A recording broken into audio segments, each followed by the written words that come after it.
자, 망둥이 디자인을 드디어 벗은 줄 알았더니 이제는 웬 마제형이 나타났어요. 오늘의 주인공은 기아의 신형 스포티지, 그 중에서도 하이브리드 모델을 준비를 해봤습니다.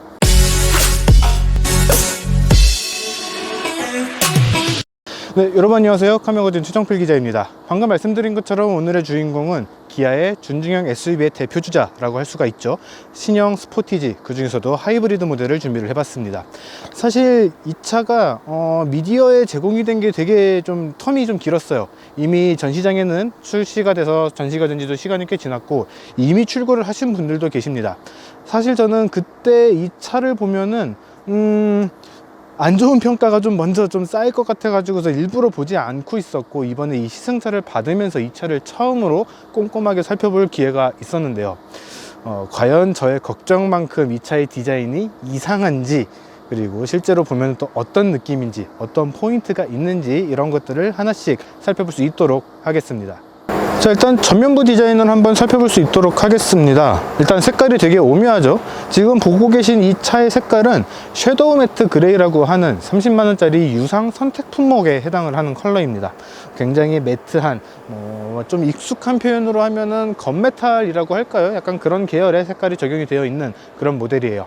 오묘한 색깔이라고 생각이 되는데, 새롭게 바뀐 기아의 로고, 그리고 곳곳에 보이는 이런 크롬의 요소들, 강렬한 이 주간 주행등하고 상당히 잘 어울리는 그런 컬러 아닌가 생각이 됩니다. 이 신형 스포티지가 처음에 공개됐을 때, 그리고 그 전에 테스트카가 돌아다닐 때, 예상 이미지가 돌아다닐 때, 이런 것들을 봤을 때 가장 많이 논란이 됐던 부분 역시 이 주간 주행등 아닐까 생각이 돼요. 제가 처음에 마자용이라고 설명을 드렸잖아요. 가운데로 되게 강하게 꺾인 듯한 이런 꺽쇠 같은 형태의 주간 주행등이 적용이 됐는데, 이게 이번 스포티지의 가장 메인이 되는 디자인 포인트 아닐까 생각이 듭니다. 이렇게 꺾여 있는 듯한 디자인이 이따가 측면, 그리고 뒤에서도 이야기를 드리겠지만 이 스포티지에 전체적으로 적용이 되어 있는 하나의 시그니처가 되지 않을까 싶어요. 일단 먼저 말씀을 드리고 싶은 거는 실물이 사진보다는 훨씬 낫습니다. 문제는 실물이 훨씬 낫네? 라고 생각이 들어서 사진을 찍고 이거를 다시 사진으로 보면은 똑같이 잘 모르겠는데? 라는 생각이 든다는 거죠. 어쨌든 실물로 보면은 생각보다는 꽤 괜찮은 그런 디자인을 보여주고 있습니다. 보닛에서 딱 꺾이는 이 라인에서 시작을 해서 매끄럽게 연결이 되는 이 면이라든가, 상당히 스포티하게 적용이 되어 있는 그릴, 가운데 이제는 좀 조만간 버리지 않을까라는 생각이 들 정도로 형식상으로만 남아있는 호랑이 코 그릴, 이 아래쪽에 한층 더 스포티함을 강조를 하기 위한 굉장히 두터운 형태의 플라스틱 파츠, 이런 것들을 이용을 해서 한층 더 역동적이고 한층 더 와일드해 보이는 그런 이미지를 만든 것도 특징이다, 이렇게 이야기를 할 수가 있을 것 같아요. 이따가 측면에서도 말씀을 드리겠지만 또 한 가지 재밌는 점을 확인을 할 수가 있는데, 보통은 와일드한 것을 강조를 하기 위해서 아래쪽에다가 플라스틱을 적용을 하게 되면은 반짝반짝이는 광택이 적용된 그런 디자인들보다는 굉장히 매트한 컬러, 조금 상처가 나도 티가 그렇게 나지 않네 라는 생각이 들 수 있는 그런 소재를 적용을 하는 것이 일반적인데, 아래쪽에다가 이 흔히 말하는 하이글로시, 굉장히 반짝반짝거리는 검은색 파츠를 적용을 해둔 것이 특징입니다. 이 파츠는 옆에 이 휠 하우스를 지나서 도어 하단, 그리고 뒤쪽 범퍼까지 전체적으로 적용이 되어 있는 이런 모습들을 확인을 할 수가 있어요.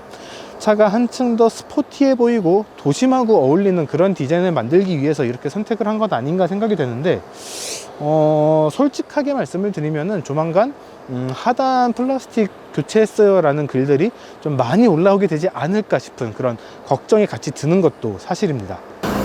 자, 투싼도 그렇고 이번 스포티지도 그렇고 직전에 나왔던 소렌토나 여러 가지 모델들이 전부 다 세대가 변경이 되면서 차 사이즈 자체가 한층씩 더 커지고 있는 그런 모습들 확인을 하실 수가 있죠.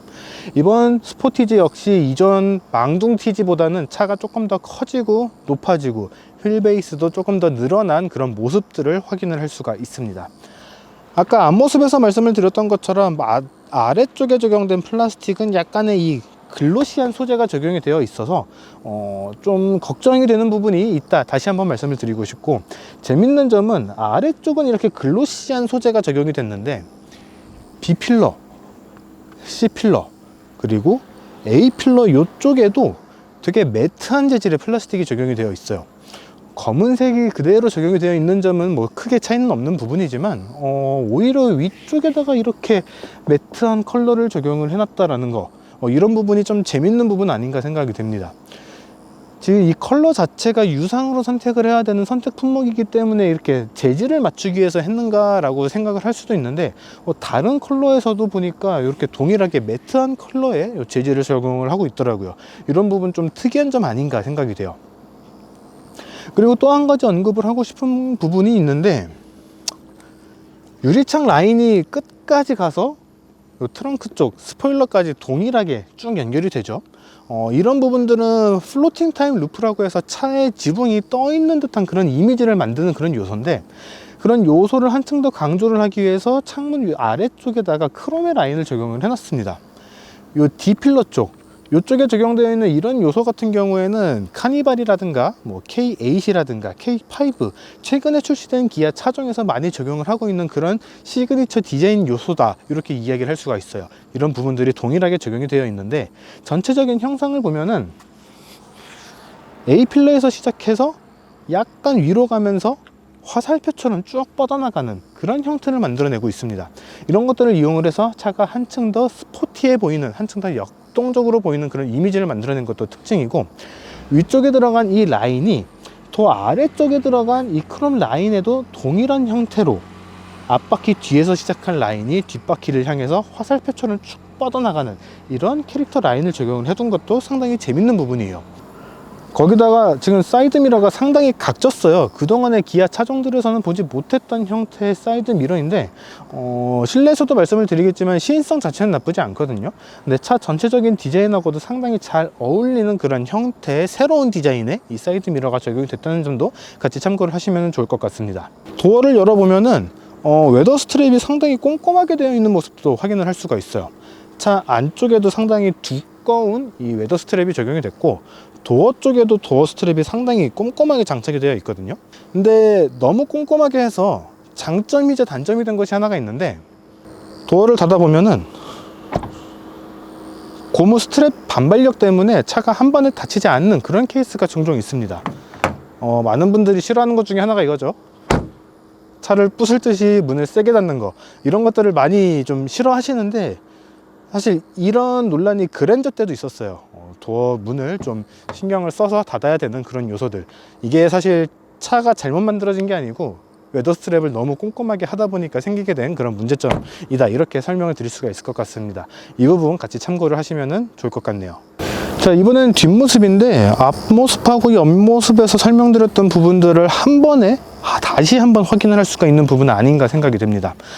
상당히 매끄럽고 오묘한 색감을 자랑을 하는 섀도우 매트 그레이 컬러, 그리고 아래쪽에 범퍼 전체를 감싸는 이 검은색의 하이 글로시 파츠, 이런 것들을 이용을 해서 뒤에서도 상당한 존재감을 발휘를 하고 있다, 이렇게 설명을 드릴 수가 있어요.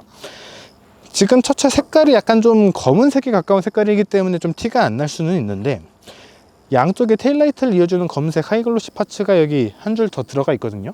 이런 것들을 이용을 해서 차가 한층 더 넓어 보이는 그런 이미지를 뒤쪽에서도 만들었다, 이렇게 설명을 할 수가 있고요. 앞쪽에 적용됐던 주간주행 등하고 약간 좀 결이 다르기는 하지만 전체적인 형태는 비슷하죠. 상당히 가운데로 뾰족하게 몰려있는 듯한 이런 테일라이트 디자인, 이런 것들을 이용을 해서 차의 가운데로 더 집중이 되게 만들어주는, 그렇게 되면서 차가 한층 더 넓어 보이게 만드는 그런 효과를 같이 만들었다, 이렇게 설명을 할 수가 있습니다. 아쉽다고 하면은 아쉽다고 할 수 있는 부분인데, 사실 방향지시등 혹은 비상등이 뭐 요즘에 많이 적용되고 있는 시퀀셜 타입, 순차 점등되는 타입이죠. 그런 타입은 적용이 되지가 않았어요. 사실 그런 부분들이 뭐 단가의 문제로 연결이 될 수도 있기는 하지만, 최근에는 많이 적용되고 있는 기술이기 때문에 그렇다고 해서 또 너무 비싼 기술입니다, 이렇게는 설명을 못 하거든요. 근데 이 스포티지에서는 빠져 있다는 점 같이 아쉽지만 참고를 하시면 좋을 것 같습니다. 아래쪽에 크롬의 라인이 상당히 두툼하게 들어갔죠. 이런 부분에서는 역동성이라고 할 수는 있을 것 같아요. 단지 스피디한 이런 이미지보다는 더 와일드한 느낌의 역동성을 한층 더 강조를 한 부분이다, 이렇게 설명을 할 수가 있을 것 같습니다. 하이브리드 모델이기 때문에 겉으로 보이는 배기구는 없어요. 사실 요즘에는 배기구 자체를 이 디자인 형태로만 남겨두고 실제로는 보이지 않게 만드는 그런 요소들이 상당히 많이 있죠. 129라고 하기에는 좀 넓기는 하지만 상당히 큼직한 사이즈로 129하고 비슷한 형태의 디자인을 만들어 둔 것도 특징이다, 이렇게 이야기를 할 수가 있습니다. 트렁크 한번 열어볼까요? 번호판 위쪽에 있는 버튼을 눌러서 이렇게 열 수가 있게 되는데, 트렁크의 공간, 요 트렁크 입구 자체도 상당히 넓은 편이에요. 제가 이렇게 해도 꽤 넉넉한 그런 공간을 확인을 할 수가 있죠. 상당히 넓은 공간, 위아래도 상당히 넓은 그런 트렁크 입구를 확인을 할 수가 있습니다. 트렁크 공간 자체도 다른 수입 브랜드하고 비교를 한다 그러면은 한 급 위, 중형 SUV에 해당을 하는 그런 모델하고 비교를 할 수 있을 정도의 상당히 커다란 사이즈의 트렁크 공간을 확인할 수가 있습니다. 그리고 이따가 2열 말씀드릴 때 한 번 더 언급은 하겠지만, 뒷좌석도 리클라이닝이 가능하거든요. 등받이 각도 조절이 가능한데, 지금 보시는 상태는 최대한 뒤쪽으로 눕혀둔 상태예요. 그럼에도 불구하고 상당히 넓은 공간을 확인을 할 수가 있습니다. 뒤쪽에서 간편하게 레버를 당기는 것으로 접을 수가 있는 2열 시트, 양쪽 시트를 다 폴딩을 하게 되면은 이쯤 되면은 사실상 대형 SUV하고 맞먹는 공간이다, 이렇게도 설명을 할 수가 있겠죠. 굉장히 넓은 트렁크 공간을 확인할 수 있는 것도 특징입니다. 골프백, 이삿짐 웬만해서는 다 실을 수 있지 않을까 싶네요. 자, 이번에는 이 스포티지 하이브리드의 실내로 들어와 봤습니다. 일단 전체적인 레이아웃 자체는 최근에 만나볼 수 있었던 기아의 신차들, K8이라든가 소렌토라든가 K9, 최근에 출시된 차종들하고 상당히 비슷한 형태의 레이아웃으로 구성이 되어 있다, 이렇게 설명을 할 수가 있어요. 몇 가지가 바로 눈에 들어오는 부분들이 있는데, 가장 먼저 언급을 하고 싶은 부분은 겉에서 봤을 때는 바뀌진 않았지만 미묘하게 차이가 있는 요 커브드 디스플레이입니다. 일단 형태 자체는 동일을 해요. 동일한 사이즈 12.3인치 디스플레이 두 개가 연결이 되어 있는 점도 동일하고요. 제가 좀 변화가 생겼다라고 생각이 되는 부분은 요 인포테인먼트 디스플레이 안쪽입니다. 글씨나 아이콘이나 이런 것들의 크기가 한층 더 커졌어요. 구체적으로 어느 정도가 커졌습니다 라는 거에 대해서는 답변을 못 받았는데, 기존보다는 조금씩 더 커져서 보기에 훨씬 더 시원시원해진, 그래서 시인성이 조금 더 뛰어난, 조금 더 좋아진 그런 모습들을 확인을 할 수가 있습니다. 이 차 같은 경우에는 아까 하이브리드라고 말씀을 드렸죠. 그렇기 때문에 계기판 쪽에서 이 하이브리드 전용 요 디스플레이가 확인을 할 수가 있고, 내비게이션 화면에서도 하이브리드 메뉴, 이 환경차 메뉴라든가 이런 것들을 같이 확인을 할 수가 있는 그런 모습들을 확인을 할 수가 있습니다. 스티어링 휠 같은 경우에도 전체적인 버튼의 구성 자체는 동일합니다. 그런데 휠의 디자인 자체가 살짝 좀 변경이 됐어요. 이런 부분들은 이번 스포티지의 전체적인 디자인 레이아웃하고 상당히 비슷하게 컨셉을 맞추기 위해서 바꾼 것 아닌가 생각이 듭니다. 전체적으로는 조금 더 각진 형태, 조금 더 좌우로 긴 그런 형태로 배치가 되어 있어서 한층 더 세련된 그런 느낌을 전달해 주는 것도 특징입니다. 크게 변화하지는 않았지만 이런 부분에서의 디테일을 통해서 조금씩 변화가 생겼다라는 점을 강조를 하는 거죠. 그리고 도어 손잡이 같은 경우에도 병따개라 그러나요? 레이스카에서 쓰이는 이 보넷 고정 장치하고 비슷한 형태의 기어 레버가 적용된 점도 상당히 재밌는 점이고요. 이제는 국내에서 단종이 됐죠. 기아 소울 같은 경우에 만나볼 수 있었던, 기아 소울에서 만나볼 수 있었던 그런 요소인데, 도어 손잡이 쪽에 손잡이가 아닌데 살짝 올라온 부분이 있습니다. 문을 활짝 열어준 상태에서 닫을 때, 손잡이까지 팔이 닿지 않을 때 잡고 당기기 좋은 위치에 살짝 올라와 있는 포인트가 있는 것도 재밌는 점이에요. 또 한 가지 이제 또 언급드리고 싶은 부분은 요 가운데 센터 콘솔 부분입니다. 사실 이 부분을 보면서 전통적인 기아의 내연기관 모델들, 그리고 앞으로 나오게 될 이 전기차 EV6의 모습이 절묘하게 섞여 있다라는 느낌을 받았어요. 어떤 부분이냐면은, 일단 시동 버튼이 스티어링 휠 뒤쪽이 아니고 전자식 기어 변속기 위쪽으로 자리를 옮겼습니다. 그래서 버튼 형태로 누를 수 있도록 배치가 되어 있고요. 이 앞쪽에는 무선 충전 패드하고 파워 아울렛들이 자리를 하고 있는데, 이 부분을 빼고 보게 되면은 EV6에서 만날 수 있었던 플로팅 타입의 센터 콘솔과 비슷한 형상이 나오게 되는 모습을 확인할 수가 있습니다. 디자인이 앞으로 변화가 될 것이다 라는 점을 간접적으로 드러낸 부분 아닌가 생각이 돼요. 무선 충전 패드하고 파워 아울렛이 있다 말씀을 드렸는데, 이제는 기아도 USB-C 타입을 장착을 해주기 시작을 했습니다. 12V 파워 아울렛, 흔히 말하는 C가잭이죠, 하나 자리를 하고 있고, A 타입 하나, 그리고 C 타입 하나가 자리를 하고 있는데, 이제 케이블을 바꿀 때가 된 것 같아요. 이제 믿었던 국산차, 그것도 현대차하고 기아에서도 이렇게 C타입이 적용되기 시작됐다는 점 같이 참고를 하시면 좋을 것 같습니다. 그리고 이 차 같은 경우에는 지금 하이브리드 모델에다가 사륜구동이 아닌 전륜구동 모델이거든요. 그렇기 때문에 이 전자식 기어 변속기 아래쪽에 이 드라이브 모드 셀렉터만 자리를 하고 있습니다. 만약에 사륜구동 모델을 선택을 하시게 되면은 이 드라이브 모드 셀렉터에 터레인 모드 셀렉터가 같이 장착이 되게 됩니다. 그래서 누르는 방식으로 한번 눌러주면은 터레인 모드, 그냥 돌리면은 드라이브 모드 셀렉터로 변경이 되는 그런 형태가 자리를 하게 된다. 같이 참고를 하시면 좋을 것 같고요.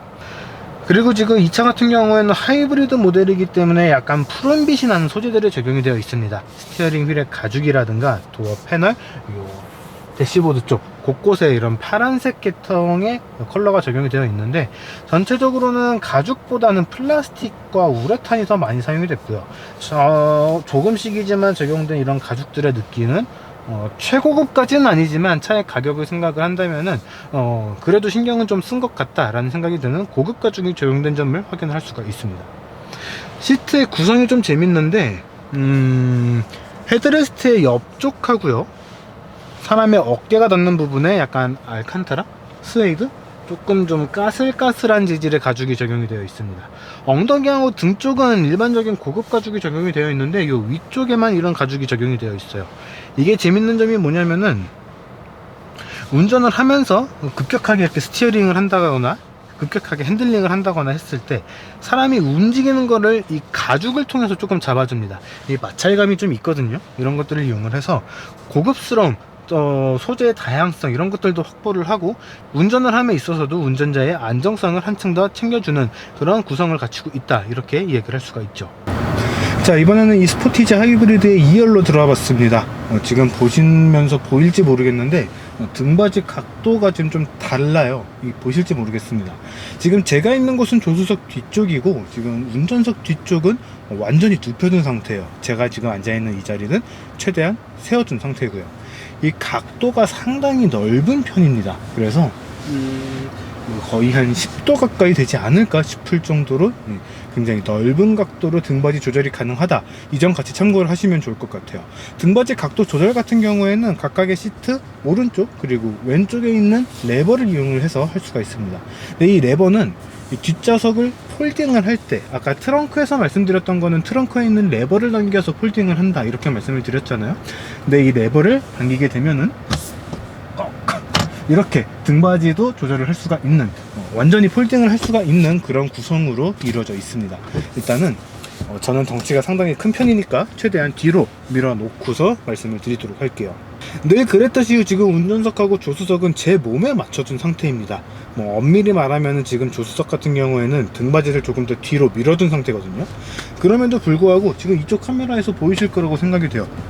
주먹 하나 반, 거의 2개 가까이 들어가는 상당히 넓은 그런 무릎 공간을 확인을 하실 수가 있죠. 머리 공간도 등받이를 최대한 뒤로 밀었다는 것을 감안을 하더라도 상당히 꽤 넓은 주먹 하나가 들어갈 만한 수준의 그런 머리 공간을 보여주고 있습니다. 아까처럼 이렇게 세워주게 되더라도 손바닥 하나 정도는 그냥 무던하게 지나갈 수가 있는 괜찮은 그런 머리 공간을 보여준다, 이렇게 이야기를 드릴 수가 있어요. 좌우 공간 같은 경우에는 딱히 더 언급을 하지 않더라도 현대차하고 기아는 상당히 잘 뽑아내는 편에 해당을 하죠. 굉장히 넓은 이런 공간, 제가 팔을 쭉 뻗어도 반대쪽 눈에 닿지 않을 정도로 상당히 넓은 그런 공간을 보여주고 있기 때문에 차박, 요즘에 많이 하시는 차박이라든가 짐을 싣는다거나 저처럼 덩치가 상당히 큰 사람들이 앉는다거나 했을 때도 편리하게 탈 수가 있는 그런 구성으로 만들어져 있습니다. 그리고 지금 이 차 같은 경우에는 전륜구동 모델이거든요. 사륜구동 모델이 따로 존재를 하고 있고, 이 차 같은 경우는 전륜구동 모델인데, 그럼에도 불구하고 가운데 쪽에 약간의 턱처럼 올라와 있는 부분을 확인을 할 수가 있어요. 근데 이게 그렇게 심하지는 않기 때문에 공간을 그렇게 많이 차지하지는 않는다고 생각을 합니다. 그렇기 때문에 이렇게 가운데에 앉아도 상당히 편리한 그런 시트 공간을 확보를 할 수가 있죠. 상당히 알차게 사용을 할 수가 있는 그런 구성 아닌가 생각이 됩니다.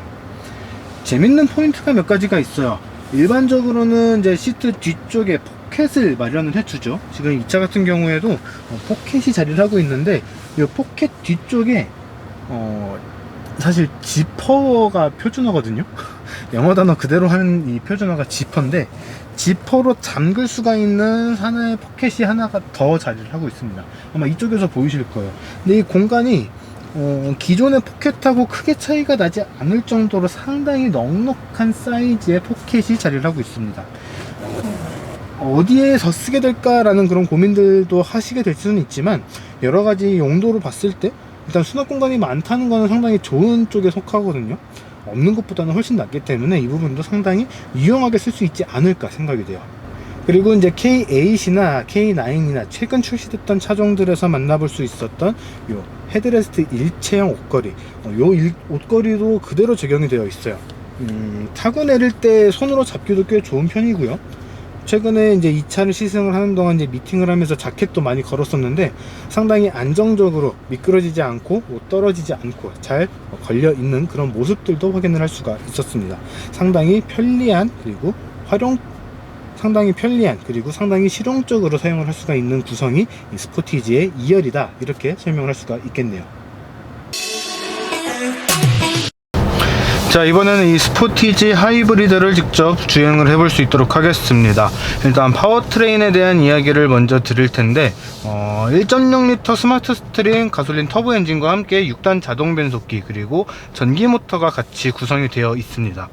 엔진이 발휘하는 성능은 약 180마력 정도고요. 전기 모터하고 합산이 돼서 합산 총 출력 230마력, 합산 최대 토크 약 35.7kgm/m라고 하는 상당히 강력한 그런 출력을 발휘를 하는 것이 특징이에요.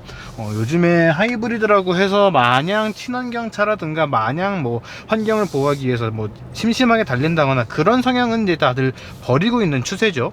그렇기 때문에 이 차, 이 스포티지 하이브리드 역시 상당히 재밌는 주행이 가능한 차다, 이렇게 설명을 할 수가 있습니다. 차량에 들어오기에 앞서서 미리 주행을 해봤을 때도 차의 성향 자체가 상당히 좀 역동적인 그런 느낌을 받은 것이 특징이에요. 근데 이런 역동적인 드라이빙의 이 원천 중에 하나는 이 차에 적용되어 있는 E-라이드라는 기술과 E-핸들링이라는 기술 덕분입니다. 이 두 가지 기능이 어떤 거냐면은, 이 차에 적용되어 있는 이 전기 모터하고 이 서스펜션과 이 스티어링 휠의 핸들링에 대한 감각을 조금씩 전자적으로 보조를 해주는 그런 기능들이에요. 이 두 가지가 약간 좀 다른데, E-라이드 같은 경우에는 시속 20에서 75km 사이 요 중간 속도에서 바퀴에 전달되는 구동력, 그리고 서스펜션의 반응을 조금씩 더 보조를 해주는 그런 기능입니다. 이런 기능들을 이용을 해서 뭐 요철을 넘어간다거나 과속 방지턱을 넘어간다거나 했을 때 차가 조금 더 안정적으로 자세를 잡고 넘어갈 수 있도록 미리 예측을 해서 충격을 조금 더 흡수를 해주는 그런 효과를 발휘를 해요. 사실 이게 도심에서만 느낄 수 있는 그런 기능이죠. 이 작동하는 이 속도의 범위 자체가 고속도로나 고속에 들어갔다거나 했을 때는 약간 좀 느끼기 힘든 그런 구성 아닌가 생각이 됩니다. 그러니까 도심에서 조금 더 편안하고 안정적으로 주행을 할 수 있도록 해주는 그런 기능이라는 거죠. 그래서 이렇게 요철을 넘어가거나 과속 방지턱을 지나갈 때 보면은 이렇게 운전하시는 분들 계실 거라고 생각이 돼요. 이 과속 방지턱에 들어가기 전에, 그 과속 방지턱을 타기 전에 약간 속도를 줄이고 과속 방지턱을 넘어가면서 다시 가속을 하는 이런 주행 습관을 가지신 분들이 있을 거다 생각이 되는데, 그런 일련의 과정들, 사실 그렇게 하는 과정 자체가 과속 방지턱을 조금 더 매끄럽게 넘어가기 위한, 그러니까 충격을 좀 덜 받으면서 넘어가기 위한 액션들이거든요. 이런 것들을 차가 스스로 보조를 해준다는 거죠. 그렇기 때문에 차가 한층 더 매끄럽게 타고 넘어갔을 때도 이 충격을 빠르게 회복을 해주는 그런 성향을 전자적으로 만들었다, 이렇게 이야기를 할 수가 있습니다. 그렇다면 이 핸들링은 뭐냐? 제가 지금 약간 좀 이렇게 코너길을 넘어가고 있는데, 코너에서 이렇게 스티어링을 돌렸다가 다시 원래대로 돌아올 때 제가 생각한 것보다 조금 더 강하게 원상복귀가 돼요. 이 강하게 원상복귀를 시켜주는 이 기능이 이 핸들링 기능이다, 이렇게 설명을 할 수가 있습니다. 보타를 해준다, 이렇게 이야기를 하는 것이 좋겠죠. 스티어링 휠이 원래 상태로 돌아갈 때 이 전기 모터를 이용을 해서 한층 더 빠르게 돌아갈 수 있도록 해주는, 그래서 더 힘을 들이지 않고 원래 상태로 돌려 보내주고 조금 더 민첩하게 차선을 바꾸거나 코너를 돌 수 있도록 해주는 그런 기능이다, 이렇게 이야기를 할 수가 있습니다. 근데 이 핸들링이라는 기능 같은 경우에는 약간 좀 이질감이라든가 불쾌감이라든가 반발감처럼 느껴질 수도 있다 생각이 들어요. 왼쪽으로 돌린 다음에는 오른쪽으로 돌아가는 거를 보조를 해주고, 오른쪽으로 돌린 다음엔 왼쪽으로 돌아가는 거를 보조를 해주는 거죠. 그렇기 때문에 운전자가 틀었다가 원상복귀를 해야 되나? 다시 조금 더 돌려야겠는데, 이런 과정이 섞여 있을 때, 그럴 때는 내가 생각했던 것보다 조금 반발력이 있네? 내가 잘못했나? 라고 생각이 들 수가 있다는 거죠. 그러니까 적절하게, 원래 코너 각도에 맞춰서 스티어링 휠의 이 조향각을 적절하게 줬다면은 전혀 이질감이나 그런 것들이 느껴지지는 않지만, 운전자가 직접 더 보타를 해야 된다, 보조적인 더 추가적인 조향을 해야 된다 라고 했을 때는 이런 것들이 조금 더 이질적으로 느껴질 수가 있다라는 점 참고를 하시면 좋을 것 같습니다. 아까 외관에 대한 이야기를 할 때 도어의 실링이 상당히 두꺼운 편이다, 이렇게 말씀을 드렸었죠. 요 두꺼운 실링 때문만도 아닐 거고, 또 이 차가 하이브리드이기 때문만도 아닐 겁니다. 그런데 이 차에 주행할 때 이 소음 감소를 해주는 정숙성은 꽤 인상적이다 싶을 정도로 상당히 정숙해요. 동급 경쟁 모델인 투싼과 비교를 했을 때도 크게 차이가 나지 않는 상당히 잘 마감된 이런 실내 정숙성을 보여주는 것이 좀 재밌는 점 아닌가 싶습니다. 지금 타이어 같은 경우에는 컨티넨탈의 18인치 휠과 타이어가 장착이 되어 있는데, 로드 노이즈, 이 바닥에서 올라오는 것들도 잘 걸러주는 그런 측면을 보여주고 있습니다. 가속을 할 때 좀 재밌는 것이 중저속과 중고속의 느낌이 좀 많이 다른 편입니다. 이 중저속 같은 경우에는 정지 상태에서 급가속, 정지 상태에서 가속을 할 때는 사실 엔진이 메인이고 전기모터는 보조의 수단이잖아요. 그런데 전기모터가 메인이고 엔진이 보조가 돼서 동시에 돌아가기 시작을 하는데, 두 개가 좀 싱크가 안 맞아서 슬립이 나는 듯한 약간 좀 이런 느낌이 좀 전달이 됩니다. 실제로 그런 작동이 일어나는 메커니즘은 아니기 때문에 실제로 그런 느낌은 아니지만, 약간 좀 전기모터가 힘이 더 세고 이 가솔린 엔진이 발휘를 하는 이 성능이 제대로 따라가지 못하는, 조금 나중에 싱크가 맞는 듯한 약간 좀 그런 느낌이 들어요. 그런데 중고속으로 넘어가게 되면은, 그러니까 엔진하고 모터하고의 싱크가 맞아서 매끄럽게 맞물려 돌아가기 시작을 하면은, 그때부터는 상당히 매끄럽고 부드럽고 편안한 주행이 가능합니다. 어느 정도 속도가 있는 상태에서 추월을 위해서 더 가속을 한다거나 했을 때도 속도를 굉장히 매끄럽게 올려주는 것이 인상적이에요. 처음부터 쭉 이렇게 완전히 끝까지 플랫하게 올라가면은 더욱 좋았겠지만, 처음부에는 약간 좀 아쉬운 감이 있고, 어느 정도 속도가 붙은 다음에는 굉장히 매끄럽게 속도를 올려주는 그런 좀 재밌는 차이가 있다는 점도 참고를 하시면 좋을 것 같아요. 자, 지금까지 굉장히 파격적인 디자인으로 돌아온 기아의 신형 스포티지 하이브리드를 시승을 해봤습니다. 외관에 대한 감상은 끝까지 다음 모델이 나올 때까지 별로 안 좋아하시는 분들도 계실 것 같고, 보다 보니 익숙해졌다 라고 하시는 분들도 나올 것 같지만, 그 익숙해진 데까지 걸리는 시간은 분명 꽤 오래 걸리는 그런 디자인이 아닌가 생각이 되고요. 실내 같은 경우에는 다른 기아 차종들하고 상당히 비슷한, 그래서 익숙해지기 굉장히 쉬운 그런 디자인. 주행 성능 같은 경우에는 굉장히 스포티하면서도 이 라이드하고 이 핸들링 덕분에 굉장히 절묘한 그런 주행 감각을 느낄 수 있는 모델이 이 스포티지 하이브리드 아닌가 생각이 됩니다. 사실 우리나라에서 만나볼 수 있는 여러 가지 SUV들 중에서 가성비가 상당히 좋은 편에 해당을 한다, 이렇게 이야기를 하고 싶어요. 가격 이야기를 하지 않을 수가 없는데, 이 스포티지 하이브리드 같은 경우에는 최하위 트림인 프레스티지 트림이 3,109만원, 최상위 트림인 시그니치 그래비티가 3,691만원에서 시작을 합니다. 사실 오늘 준비한 거는 하이브리드 모델이지만 가솔린 모델하고 디젤 모델도 있죠. 디젤 모델이나 가솔린 모델이나 최하위 제일 저렴하게 구매를 한다 그러면은 2천만원 후반대에서 구매가 가능하지만, 어지간한 선택 품목을 추가를 하게 되면은 4천만원대까지 고려를 해야 되지 않을까 생각이 됩니다. 오늘 준비한 이 시승차 같은 경우에도 여러분들이 구매를 하시게 되면은 4,271만원, 거의 4,300만원에 육박하는 그런 가격대를 지불하셔야지 구매를 할 수가 있는 그런 구성이거든요. 이쯤 되면은 사실 수입차도 눈에 들어오기 시작을 한 것이 사실입니다. 뭐 최근에 출시가 된 신형 티구안이라든가 이런 여러 가지 경쟁 모델들이 자리를 하고 있기 때문에 하이브리드가 필요한지 국산차가 필요한지 이런 거 다 필요 없고 수입차가 필요한지 여러분들이 어떤 차를 원하시는지에 따라서 이 선택의 결과가 달라지지 않을까 생각이 됩니다. 하지만 이 스포티지 하이브리드도 분명 매력 포인트가 굉장히 많은 차입니다. 제가 생각할 때 분명 판매량도 상당히 많이 나올 것이고요. 그러니까 이 스포티지를 비롯해서 준중형 SUV의 구매를 고려하고 계신다면은 이 차 역시 꼭 한번 시승을 해 보시고 결정을 하셨으면 좋겠습니다. 자, 이번 영상은 여기까지고요. 저희는 또 다음 영상으로 돌아올 수 있도록 하겠습니다. 구독과 좋아요, 알람 설정까지 부탁드리고요. 저희는 다음에 뵙겠습니다.